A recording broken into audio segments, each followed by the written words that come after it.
Element 73 is navigating the cosmos of negotiation. Lessons from John Glenn's insight. Keld, I had no idea that astronaut John Glenn was such a influence on our world of negotiation.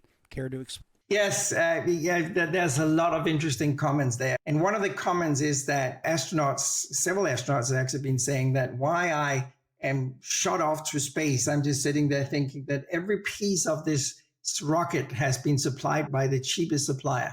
And I just love that comment because there's a tendency. I'm actually doing a big research right now where we're comparing bidding and negotiation. Is there actually a value difference whether you are in a bidding war, you're doing a tender and a traditional bidding competition, or you negotiate every single deal?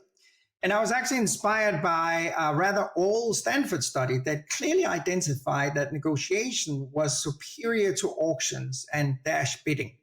It's back from the 80s. So I'm basically being inspired and repeating that study because you see that so many organizations, not only here in North America, but around the world, have a tendency just to issue a bidding war and say, okay, we need to buy a new component for this rocket ship, and the cheapest supplier is going to get the order, right? That's the requirement. There might be some technical requirements as well, but let's just say they have filtered out the 4 suppliers they believe that can do it correctly. And the cheapest one is getting the order. Now, I don't know about you guys, but I've been advising the construction industry for years. And in Europe, I don't know how it is in North America, but in Europe, there's something called the 15% rule. And it's an unspoken rule that basically means that everybody knows that the proposal you're getting will increase by 15% when the contract is signed. The construction company will find a way to increase everything by 15% because otherwise they're not making a profit. But they know they have to go lower in order to get the contract. So it's basically about cheating each other all the time.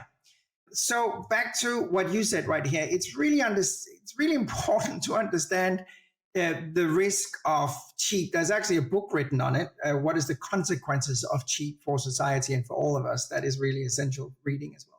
It's a German author, I forgot his name right now, that wrote about the consequences of just focusing on cheat all the time. So anyway, long story again, but that was just back to the impact of astronauts and negotiation.